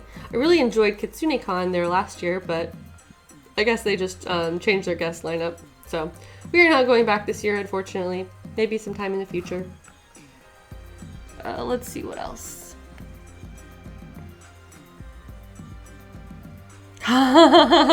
Katrina Face says that when she was in college, one of the metals majors made a replica of Cloud's sword, the Buster sword, and they actually let him have it at the con because it was too heavy to lift/swing, so he just kept it strapped to his back. Yeah, that's a weird exception, she says, and I agree, that is a weird exception because that could really do some damage, but she's right. Like, if it's physically impossible to wield, then you can't brandish it at someone, so that's good. Ferocious Intentions says, I wonder why sometimes you can buy weapons, actual weapons, real swords at cons. I would imagine that in a lot of those instances, I know conventions, you can buy real blades in some cases, but there are rules about how, you have to have them packaged up, or you have to take them directly back to your room or to your car or whatever. You're not allowed to physically just wander around with them. But that's gonna vary, from event to event. I've seen that before though. Complete and Utter Mess says that they're looking forward or getting more interested in working in leather because of the streams. That's awesome. I'm glad that this can be helpful to you. Okay.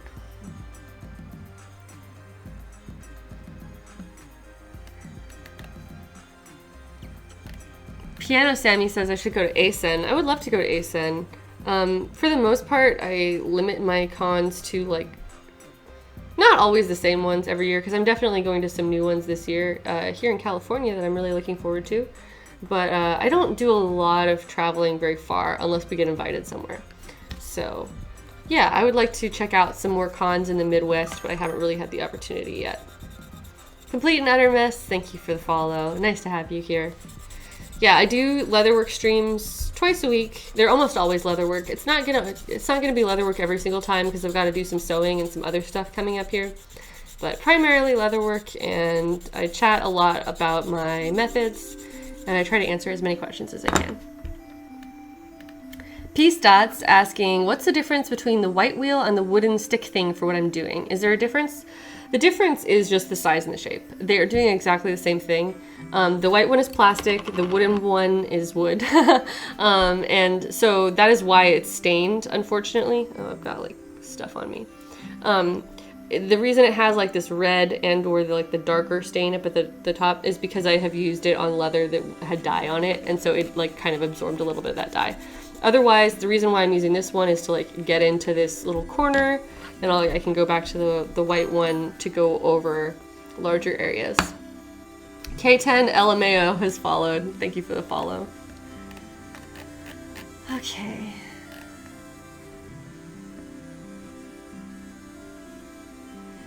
Katrina Face says Anime Boston is a big one for cosplay and costumes. Winter Green says come to Kamicon. Kamicon? I'm not sure. Yeah, the chat is going by so quickly that I hope I'm not missing questions. I'm doing the best I can. But yeah, if I miss your question, then just keep asking and I'll try. Key Hoover asking if I ever checked out Adam Savage's cosplay stuff or tested. Yeah, I have. I like what they do over there. Good stuff. Have I been to Comic Palooza before? I have not. I have not been to that particular one, although I did go to several other Houston cons when I was living in Texas. But now I'm on the West Coast, so that's quite a bit farther. And I don't have any plans to return to Houston this year, unfortunately. Alex says that they don't know shit about crafting, but they enjoy the stream. That makes me happy to hear, and you don't have to be a crafts person, I hope, to enjoy what we're doing here. But I also want this to be a resource for those who are learning or want to learn. And yeah, hopefully we'll just all have a good time here and do some chill work.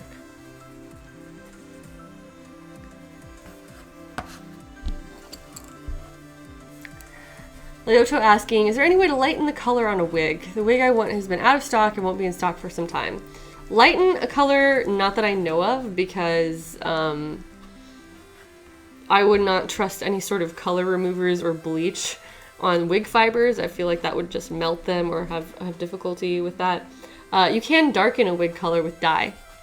So if you have the opportunity to buy a lighter color wig than the color that you're trying to achieve, like especially if it's like a blonde wig or like silver or something really bright, you can take that and then dye it darker, but you can't go from dark to light as easily. Or maybe you can and I just don't know about it. So if I'm wrong, hit them up in the chat with another answer. But that's my answer, is that start light and go dark with dye and see if that'll solve your issue.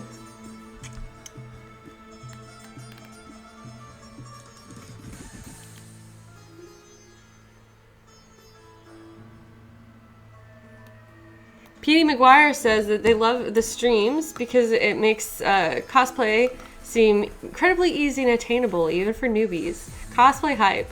That makes me really happy to hear, and that's certainly something I want to do. So thank you guys for joining in, and hopefully this does demystify a lot of the crafting process for you. And I hope that you feel encouraged to do something for yourself, whether it's leatherwork or any other type of artistic pursuit.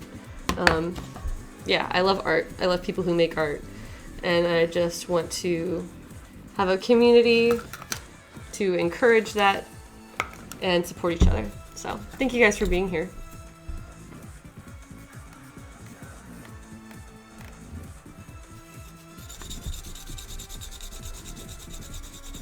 Alley Cat says, it's basically accepted that I'm going to miss things in the chat. Well, I appreciate that.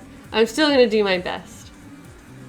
I'm going over some of these areas again just to make sure that it's really nice and smooth and that I've done the best job that I can.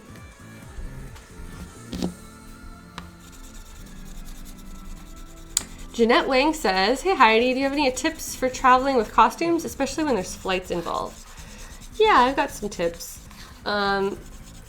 If I have a costume that's delicate, I always put it in a bag within my suitcase. Like, for instance, Zelda, the gown travels inside a garment bag that's folded up inside my suitcase so that it's, like, minimal folding. So it's, like, folded over twice, but it's not, like, crunched up into a small piece. I also use packing cubes, which if you just go to, like, Amazon or wherever and just search packing cubes, you can see what those are, which are... They're like little divider boxes that fit inside your suitcase. And they don't... They mean that you're packing a lot of smaller containers instead of one huge container where everything jumbles together. So it just helps me stay a little bit more organized that way. Let's see. If anybody else has more tips on this, please do throw that in the chat. But traveling, if you have a wig that's like really delicate, you can make your own wig traveling box. Setha Buns, thank you for following. And there are tutorials for that. I've seen people use like Build-A-Bear boxes because they're tall. And Trevor78T, thank you for the follow. Let's see, other traveling tips. Alpaca Ash says, my number one tip is invest in a hard suitcase. That's a good one too. My suitcase is not really hard, but it's fine. Hard shell suitcase. Alex Hale asks, does the goopy burnishing stuff set/dry quickly? Yeah, pretty quickly. Like, for the areas that I've gone over, it's not still wet. You do have to kind of act fast to start burnishing this and polishing it, or it will dry out, and you don't really want it to create a film on the leather. You want to use like the smaller amount that you can. Casual Viking, thank you for the follow. Complete and Utter Mess is hanging out. That's fine. Have a good night. I'm glad that you stopped by, and thanks for joining us.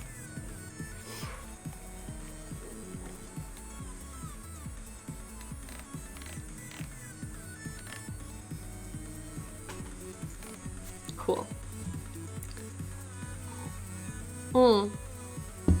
It's coming up at 9 o'clock almost where I am. It's 8:45 right now. With that in mind, I am going to only be streaming for, let's see, the next 15 minutes or so, because I want to make sure that I can spend a little bit of time with Jared before he leaves. But I'm going to do some extra streams because he's going to be gone for the weekend, and I want to be really productive. Oh, hey, I just got to the end of my piece, too. Cool. Well, that was my goal for tonight. So not a very big goal, not a huge amount of progress for tonight, but certainly some, and you know, important work. So yeah, here in about 15 minutes will be the end of the stream for tonight, but you can expect another stream for me. Yeah, maybe tomorrow. I can stream tomorrow. Slow Blind Child, thank you for the follow, as well as Callum3. Thank you guys both for following.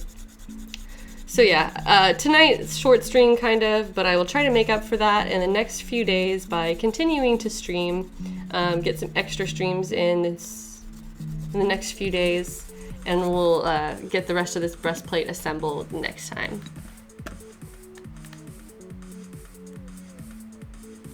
Sapphire Gray asking, where's Jared going? Jared is going to a Magic the Gathering tournament? Is it a tournament? Yeah. It's, what is it called? It's the Grand Prix. He's going to the Magic the Gathering Grand Prix. I am not a Magic the Gathering person. I don't play the game, but Jared enjoys it quite a bit, and so he goes to these things periodically. He's sort of a casual player. He mostly just enjoys playing with his friends, but they like to enter the Grand Prix and have fun with it. And also, he's going to meet up with friends that live in other states. So it's their opportunity to go and hang out with each other and bro out for the weekend and play all the Magic the Gathering that they can stand. And I enjoy the fact that he gets to go and do that. But he's not like a really serious competitor necessarily. They're going to enjoy themselves.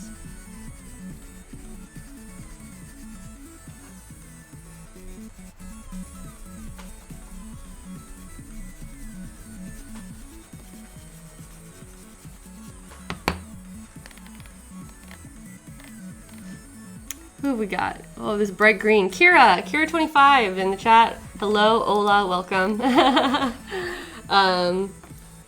Yeah, this stream is nearing the end, but we're still always glad to have new people. Thanks for the follow. Always happy to have people joining us, and even though we're going to be wrapping up pretty soon here, I will be doing additional streams over the next couple days, so you can check back in if you want.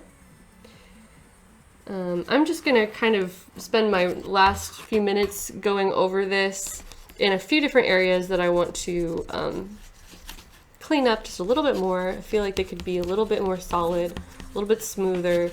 So I'm just going to continue to apply and kind of just keep doing what I'm doing in certain spots.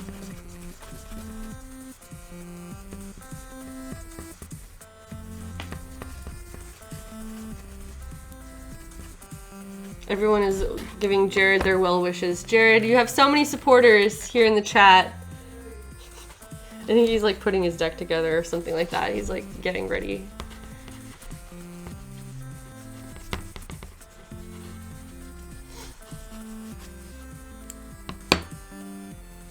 Oh, Rianchi, I did miss your ask, so thank you for reposting. They're asking, if I were to do my D&D character as a cosplay, it would involve a leather breastplate emblazoned with the golden image of Pelor, I guess, Pelor. That must be a god. How would you go about adding such an intricate and colored design to a leather chestplate? Well, I would do tooling, but it would be way more advanced tooling than anything I have so far shown on my streams. If you want to make that out of leather, it's totally possible, and I think it will look really badass. But you're going to have to do some studying in leather tooling, and I recommend watching some additional videos, not from me, on YouTube. Like Tandy Leather has a YouTube channel where they show a lot of more of that stuff in detail. You can do any design in tooling. You just have to know which tools and how. So you could keep it simple, or you could go a little bit more elaborate if you're feeling ambitious. Harith has followed. Thank you for following and welcome. But leather tooling is definitely an option for that. Also, if you want to do leather, like an intricate colored design, there are dye pens for leather, which are like empty pens that you fill with dye in whatever color you want. And the benefit to that is that you have a small like brush pen that you can apply the dye with, and get a lot more control, and are able to do like small shapes with that. You can also use just small paintbrushes to apply the dye, and you can water them down if you need to. So those are all options for adding like an intricate design and color to a breastplate.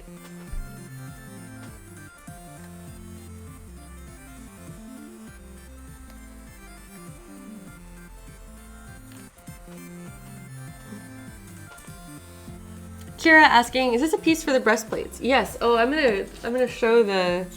I'll wrap up the stream here in a minute when I'll show the boobs that I molded.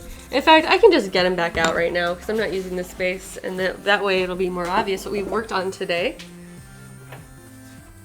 But here is the booby form that I've been working on. And yes, Kira, to answer your question, this is gonna fit over this piece just like that and form the chest plate for Celica. Ooh. Form the chest plate for Celica that you see right over here. A booby cage. This is 2 different layers and 5 different pieces. 4 pieces for the boob cups themselves, and then this frame layer is an additional layer. So the way that I'm planning to attach these is that first of all, I'm going to use a little bit of glue to hold the pieces together, and that will create a temporary hold for me to punch holes and then stitch it by hand. So ultimately the stitching is what's going to be holding the pieces together, but the glue is going to give me that temporary positioning ability so that it will hold itself in place while I'm stitching and punching the holes. And in this case, I am going to punch the holes through all layers. I know someone mentioned that in a previous stream, like, why am I not punching both sides at the same time? Well, in this particular case, they'll be glued together first and then stitched. And I'm going to end up with a stitching line that runs all the way around the entire perimeter here. That's where my stitching is going to be.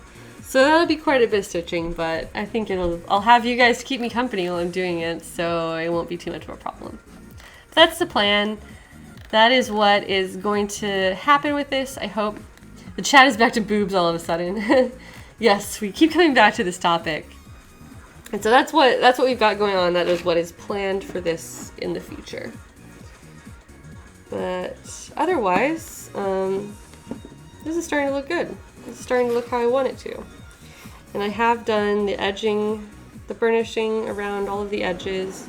I'm just going to keep kind of hitting it in different places because I want this to be really smooth and clean, as much as I am capable of doing. And I have a few minutes here before I'm going to sign off for the night.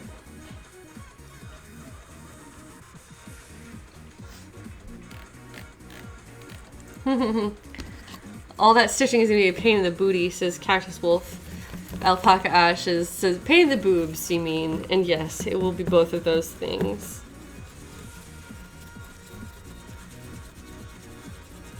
What do you guys think of this new playlist that we've been jamming out to tonight? Do you like the new songs? I really like them. It's mostly more the same, or one of the same artists, DJ Cutman. And he's so fantastic. He remixes a lot of game music and does some original and other things as well. But I really like the songs that we've added, and I hope you guys do too.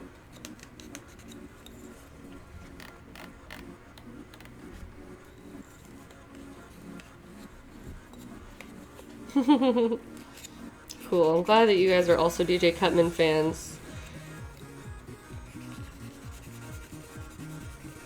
Yeah, I need to make sure this playlist is linked in the not the chat, but in my like info box. I need to update all of that stuff. I'm gonna do my best, guys. I'm just always so focused on crafting that I don't spend my time polishing my channel like maybe I should. Too busy polishing leather. But I'll get there. If I want to be a partner, I better make it good, right? So I'll spend some time on that.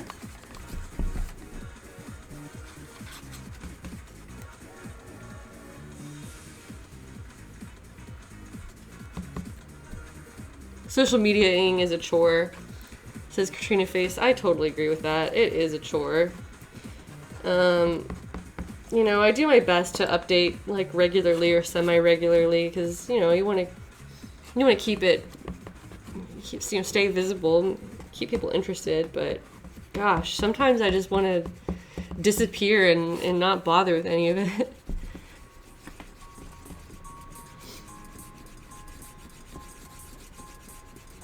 Alex, thanks for coming to the stream. I appreciate it. I always like seeing new people, and I am glad to hear that people enjoy watching this, whether or not they're also crafting. Yeah. Kinakaz F? I don't know. I do my best. Thank you for following. Welcome. We're going to be wrapping up here in the next 5 minutes or so, but I always appreciate new follows. Rianchi asking, is there a liner you plan to add onto the leather, or do you have in mind something to wear to avoid leather nipple chafing? This leather will be on the outside of my dress, so I am going to be wearing a full dress, and this is sitting on top of that. So no, I will not need to line this piece directly.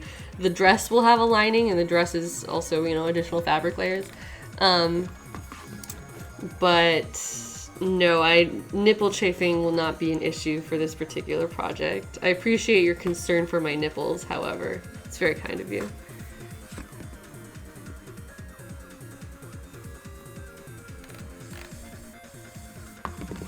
Alright, I think I'm mostly caught up on the comments and the questions. And you guys have been awesome. Thanks for interacting and giving me stuff to talk about while we're getting work done. It makes me happy.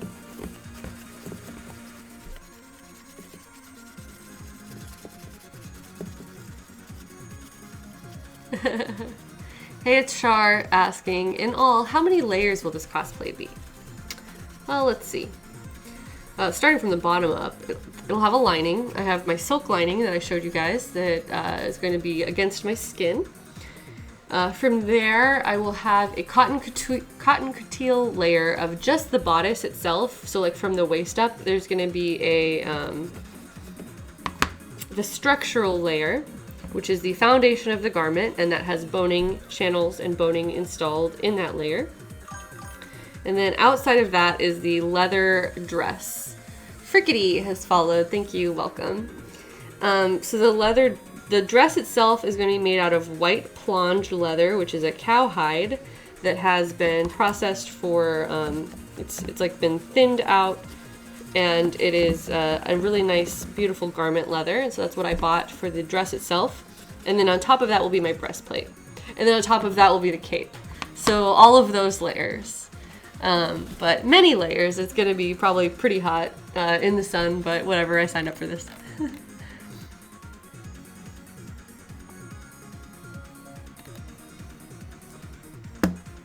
Oh, cool. Alex Hale said that they've been reading the Zelda Pauldron leather tutorial. That makes me happy. And that has been informative. And they're going to be making some leather for a leather armor for cosplay.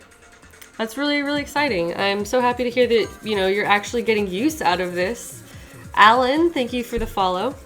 But yes, Alex Hale in the chat, thank you so much for, you know, affirming that this is useful to you. That makes me really, really happy to hear, and I would love to see whatever leather armor or leather items that you end up making.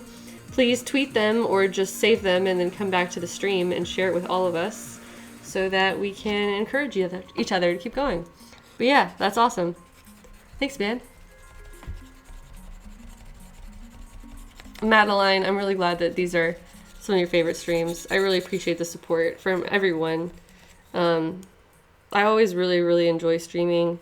Before I started streaming, I was like scared of it. I thought I wouldn't be good at it, but it turns out that it's not that hard, and that I feel very, very lucky to have kind people in the chat.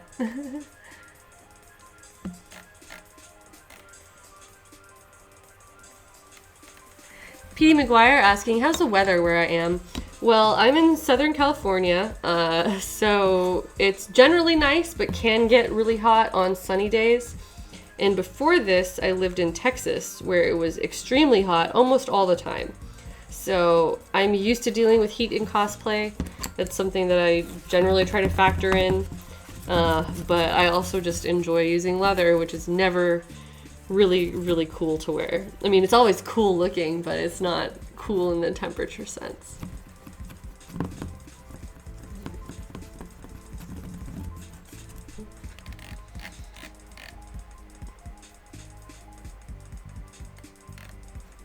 Slow Blind Child asking for a source for a short curly wig. Look at Arda. They have a lot of wig options, and I really like their wigs. So that's who I generally recommend. Hey, Char, thanks. I'm glad that you enjoy my streams. And yeah, I try to be helpful. That's one of the things I want to get out of streaming, is to create resources for people. So thank you guys so much for the encouragement. You've all really motivated me to keep working at it.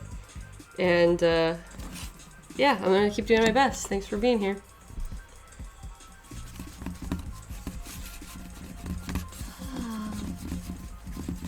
Kira is asking, the majority will be leather, kind of like the armor plates, right? Yes, it's not all gonna be the same type of leather. Like,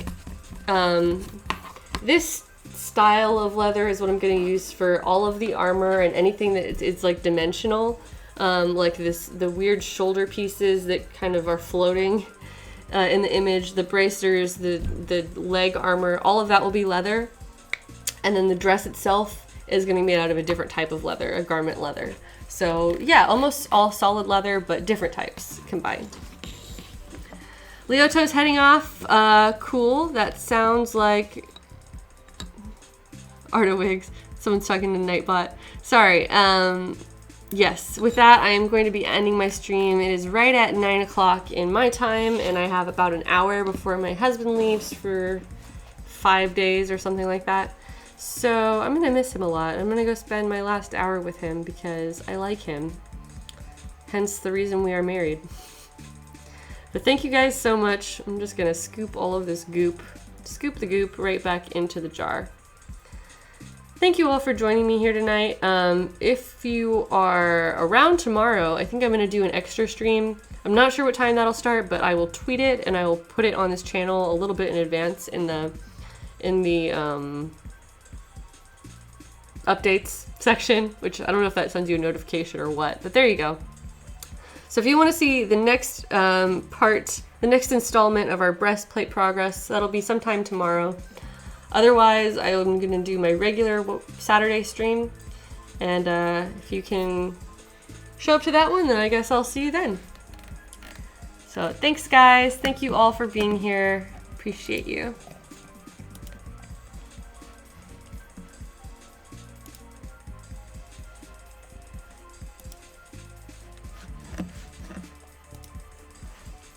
Bye, everybody.